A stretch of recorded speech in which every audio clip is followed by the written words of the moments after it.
educação escolar brasileira está estruturada em níveis e modalidades segundo a Lei de Diretrizes e Bases da Educação Nacional de 1996. As modalidades buscam atender uma educação para todos, como garante a Constituição Federal de 1988, por meio do artigo 205. Mas como ocorrem na prática os direitos respeitados em lei?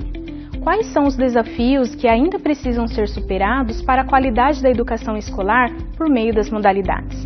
Veja agora na aula sobre modalidades da educação nacional.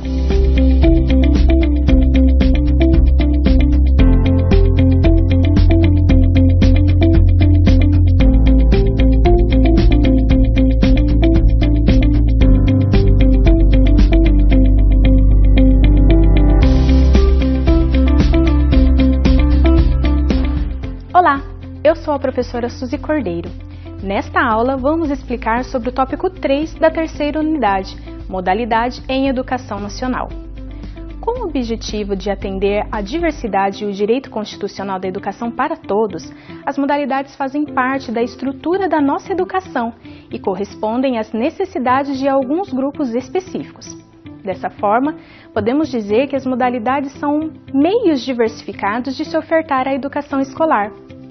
As modalidades começam a ser ofertadas já na educação infantil e podem ser disponibilizadas até o ensino superior, porém, nem todas são ofertadas em todas as etapas da educação básica e no ensino superior.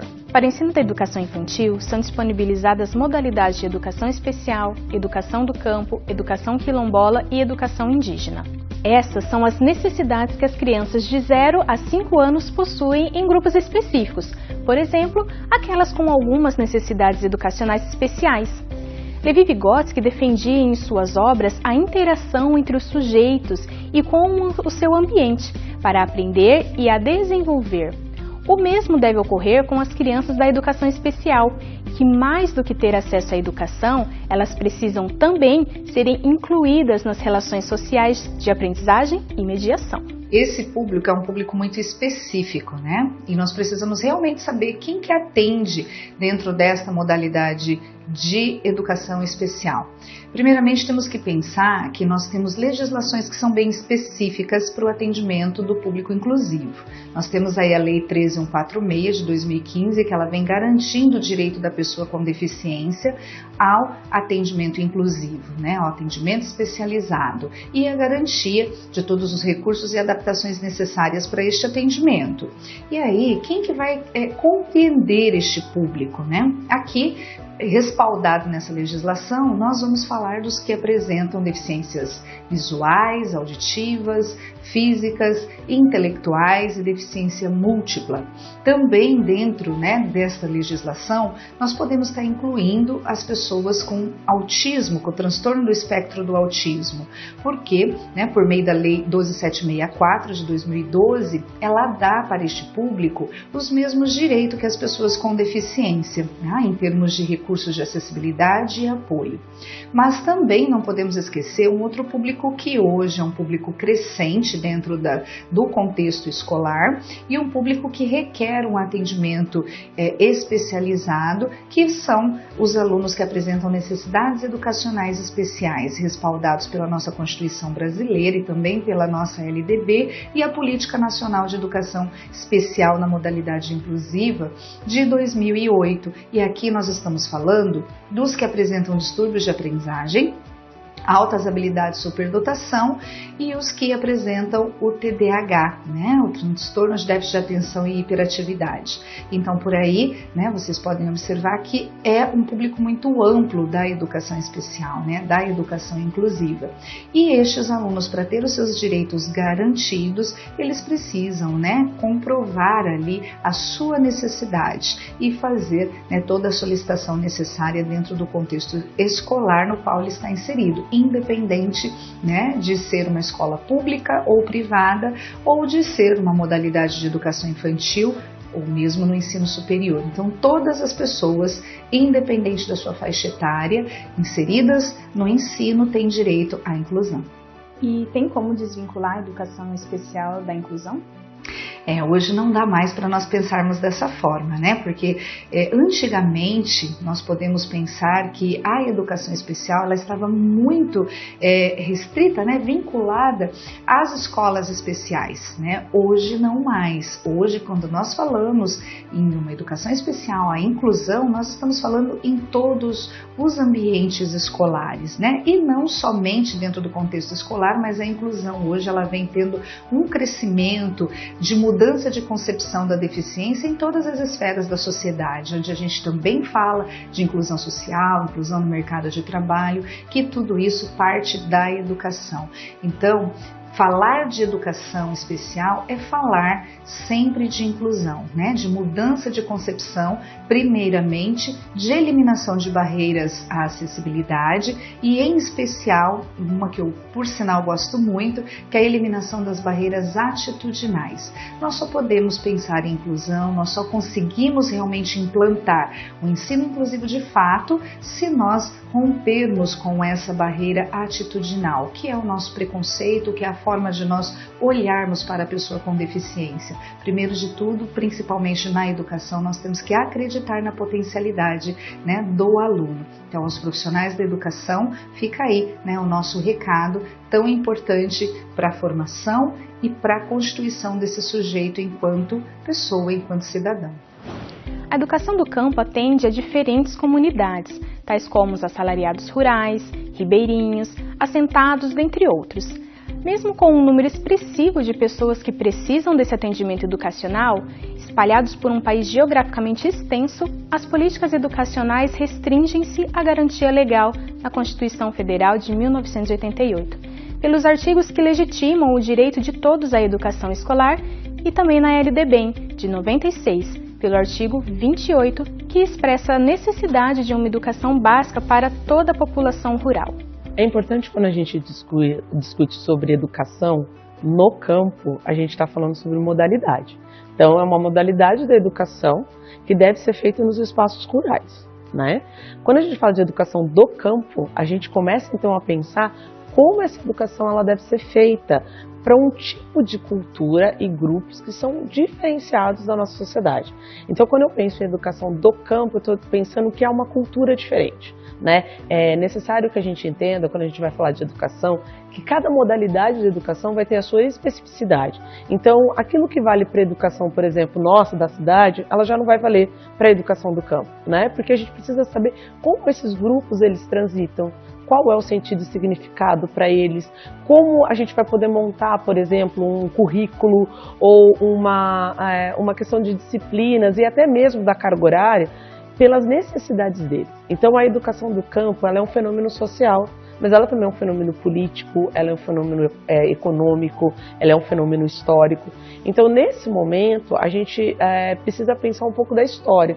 Sempre houve essa discussão, nós somos um país agrário, nós somos um país pecuarista, então essa discussão da educação para o campo, né, para o grupo do campo, ela sempre teve em voga. Então se a gente pegar as várias legislações nossas do início do século XX, sempre tem alguma coisa dizendo sobre a educação do campo, mas aquela educação do campo ainda privilegiava quem? O filho do patrão? Né, ou as pessoas que lá também habitavam. Então, a partir de 1988, com a redemocratização, com a Constituição Federal, a gente tem no artigo 206, por exemplo, dizendo que toda cultura, todas as pessoas precisam de educação. Ali não está dizendo especificamente que é a educação do campo, né? Mas já tem um precedente para dizer, olha, não dá para educar todo mundo de maneira igual, então a gente precisa pensar nas especificidades.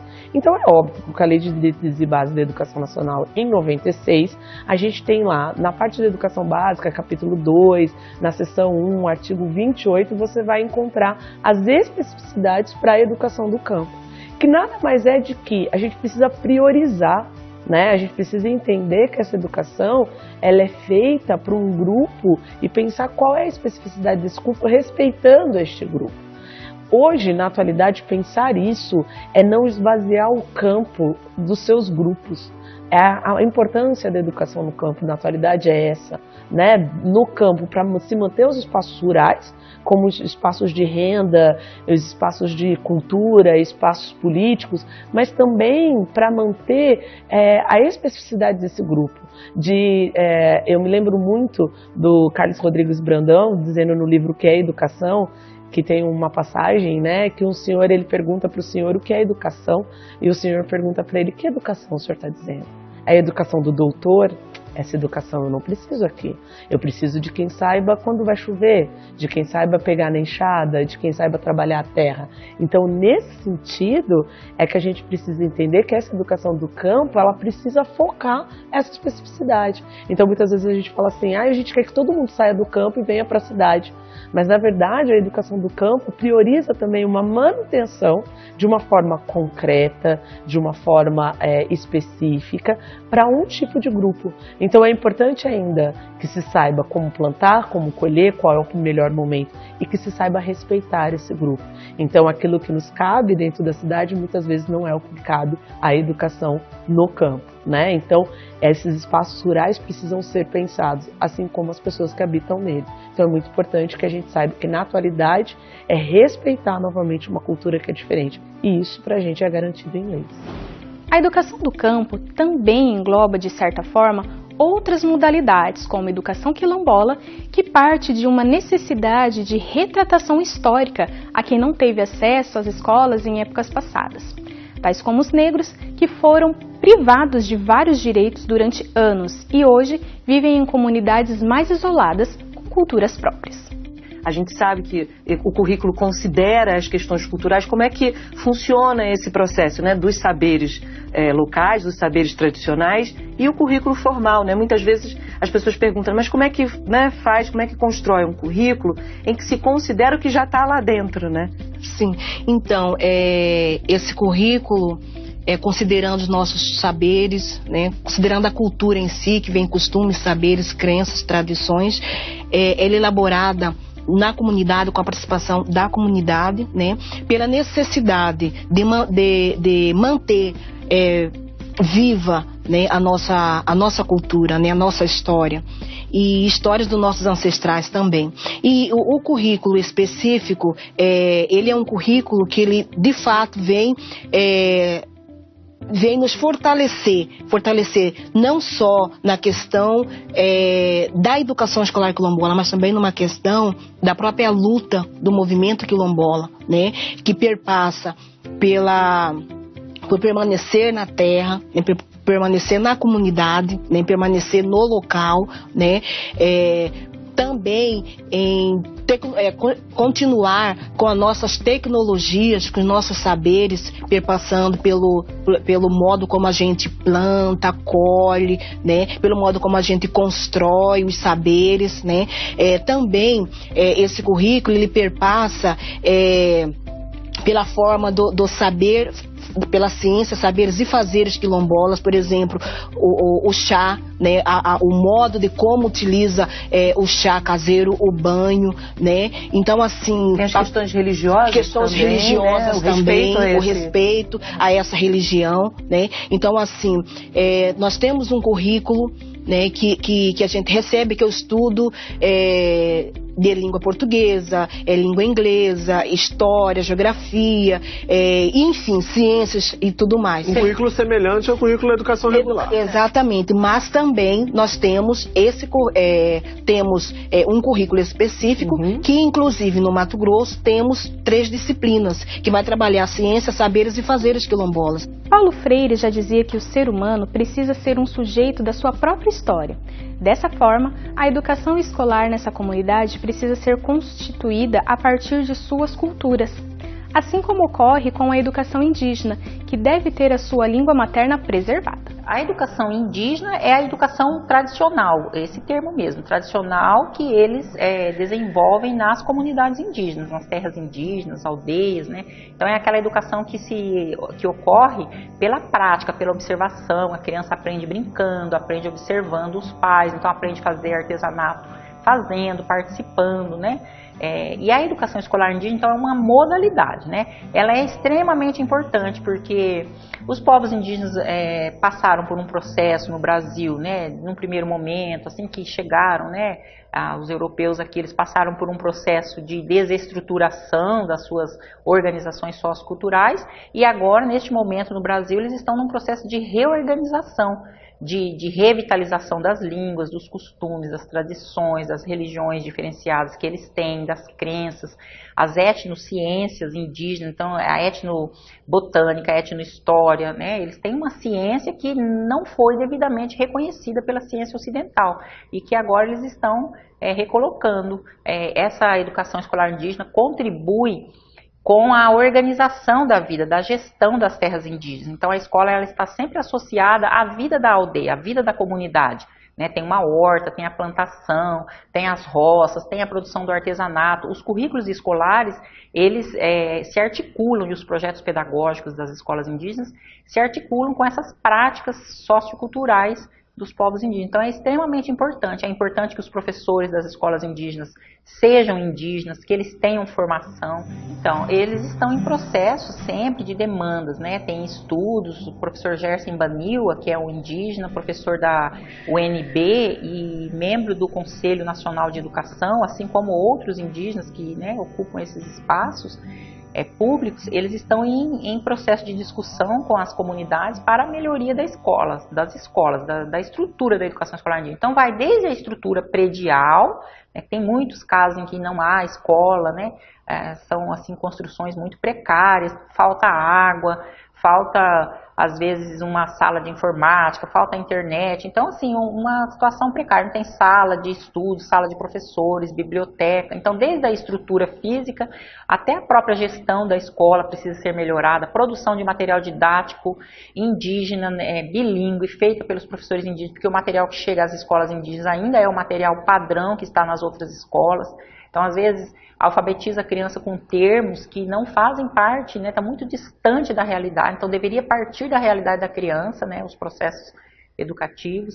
Então, a formação de professores precisa ser melhorada, a estrutura física, a produção de material didático, a gestão das escolas indígenas precisa ser uma gestão democrática com a participação dos indígenas. São essas as demandas principais. Para a etapa de ensino fundamental, além das modalidades vistas até o momento, também são disponibilizadas educação de jovens e adultos e educação à distância. Considerando os índices brasileiros de pessoas analfabetas com mais de 15 anos durante as décadas de 1980 a 1990, bem como atendendo aos preceitos de educação para todos, direito garantido pela atual Constituição, foram elaboradas políticas educacionais para a educação de jovens e adultos, a EJA, sobre a qual a LDBEM dispõe em sua seção 5. Sempre a educação de jovens e adultos representou uma importância, né, para o Brasil. Num primeiro momento, né, ela surge lá na época dos jesuítas e depois com a questão da colonização, e depois, logicamente, ela vai se expandindo, num primeiro momento atendendo aí para um objetivo específico, e depois ela vai sendo uma preocupação aí no decorrer da história. Nós temos assim períodos, né, em que a educação de jovens e adultos ela se intensificou por conta do processo de industrialização, por conta de desenvolvimento mesmo da sociedade, enfim, né? E ele sempre representou uma parcela marginalizada, né, excluída da população. Ela só vai ser efetivamente considerada uma forma de desenvolvimento acadêmico, formal, a partir então da 5692 de 1971, quando ela é tratada como um ensino supletivo. E aí o aluno então passa a frequentar a escola, passa a ter um atendimento e aí para prosseguimento dos estudos. Depois nós temos isso também considerado na nossa Constituição de 1988 e posteriormente com a LDB 9394 de 96, quando passa a ser uma modalidade de ensino. E aí, enquanto modalidade de ensino, a gente vai ter uma mudança, inclusive, na idade mínima de ingresso, né, para o ensino fundamental e a idade mínima de ingresso para o ensino médio, né, de 15 para o ensino fundamental e 18 para o ensino médio, diferentemente, né, de como era lá no ensino supletivo com a Lei 5692, que daí eram 18 e 21 anos.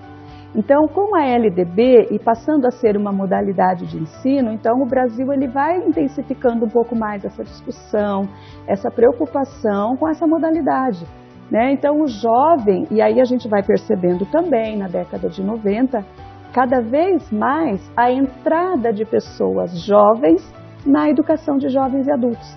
Antes a gente tinha mais o adulto, o idoso, né, que procurava no sentido aí de receber a alfabetização.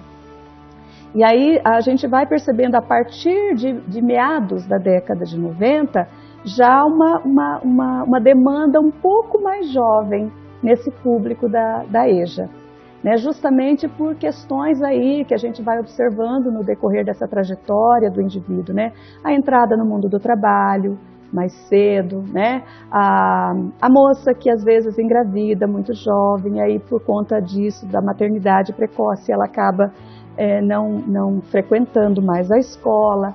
E aí a EJA ela vai representar esse espaço, esse único espaço, na verdade, né? Para que esses sujeitos possam desenvolver a sua vida acadêmica, estudar, voltar a estudar e concluir os seus estudos, tanto do ensino fundamental quanto do ensino médio, que aí corresponde à educação básica, né? Então, para o Brasil, a educação de jovens e adultos sempre teve uma importância muito grande.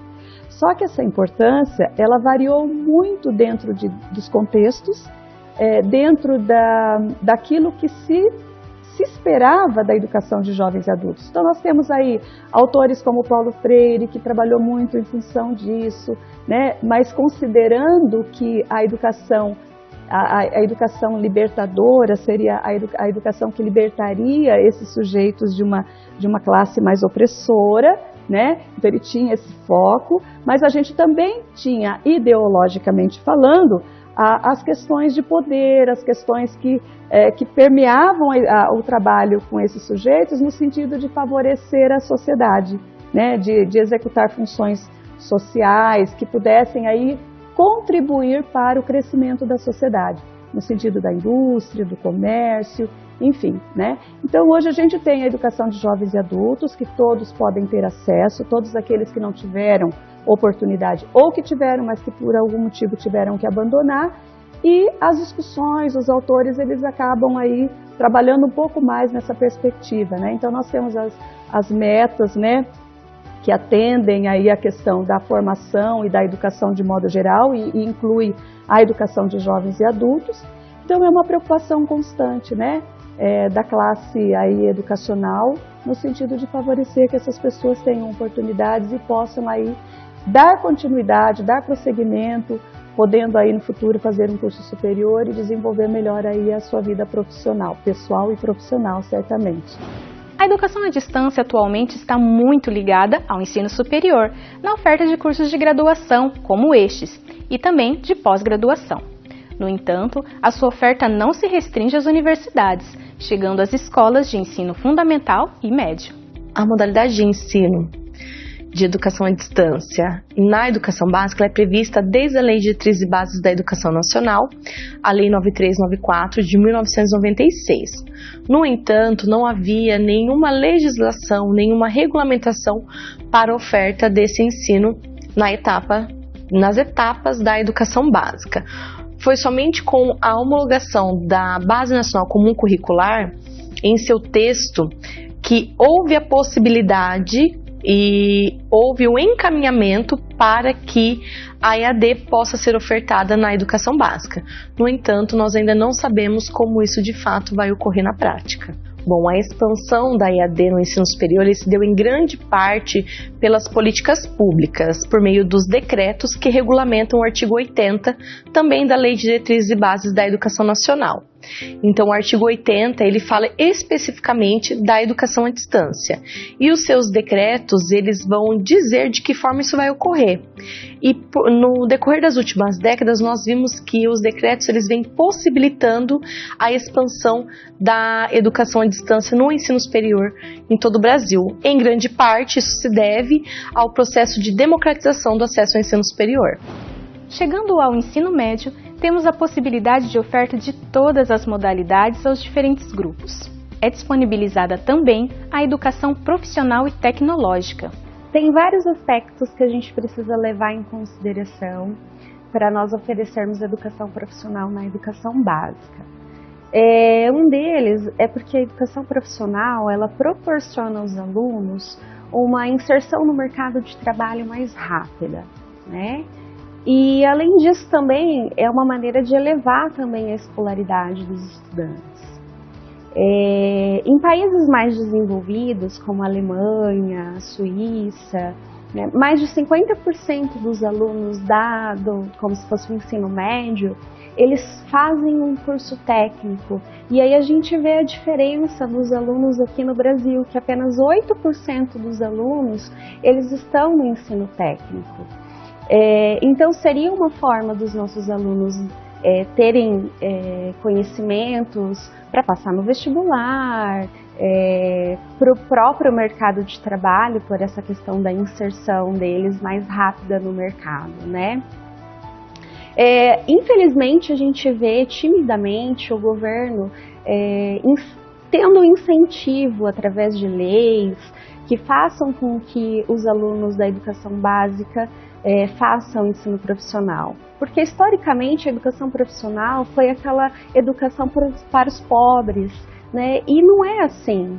Até se tem o exemplo de países muito desenvolvidos que valorizam a educação profissional, né? E, então, culturalmente, o nosso país ele não tem essa dinâmica da educação profissional.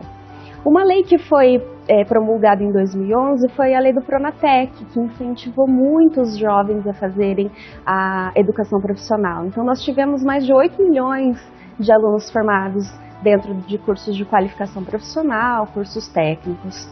E pela minha experiência de vida, que já faz 15 anos que eu trabalho na área, eu pude participar de muitos momentos de ex-alunos, alunos que conquistaram grandes coisas na vida deles, né? Então, assim, eu acredito na educação profissional, acredito que ela possa proporcionar para os alunos uma melhoria de vida, uma melhoria de estudos, né? A gente, lendo alguns documentos que estão disponíveis até no site do Ministério da Educação, tem uma pesquisa com dados do IBGE de 2017 que diz que é um dado estatístico que eles fazem nos domicílios, né? Que tem uma porcentagem maior da questão do valor econômico. As famílias, a renda per capita é 11% maior dos alunos que têm ensino técnico do que aqueles que estão no ensino regular. Então, a gente fala da questão econômica, né? E a gente também tem visto aí, timidamente, a questão do novo ensino médio, né? Então, agora em 2017, eles estão falando de novos itinerários de formação para o ensino médio, e um deles então, a questão do itinerário de formação profissional. Então, eu espero que tenha essa valoração aí da educação profissional, porque eu acredito, sim, que ela pode proporcionar melhores condições de vida e de estudo para a população. Diante de todas as entrevistas expostas, é possível compreender que cada modalidade visa atender à especificidade de sua comunidade, sua cultura e as necessidades ou mesmo de um grupo específico que enfrenta alguma adversidade. Para tanto, conta com um amparo legal desde a Constituição, com o direito de todos, até os decretos mais específicos que vão regulamentar cada modalidade. Dessa forma, podemos sintetizar que a educação brasileira está estruturada em níveis, educação básica e superior, e modalidades, vistas ao longo dessa aula.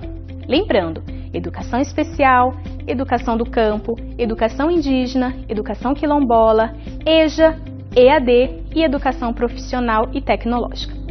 Nem todas são ofertadas em todas as etapas da educação básica, pois dependem das necessidades de cada educando e a sua faixa etária. Já no ensino superior, as modalidades de educação especial, educação indígena e a EAD se encontram regulamentadas para a oferta.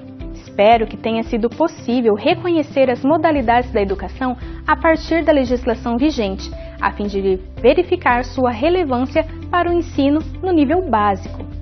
Dessa forma, reconhecemos a importância das formas alternativas de ensino para quem não tem acesso à forma regular. Também é possível verificar outros campos de atuação e a valorização da diversidade cultural que possuímos no Brasil. Eu fico por aqui com a intenção de ter suscitado várias reflexões sobre o papel da educação, mas te espero para aulas futuras. Até mais!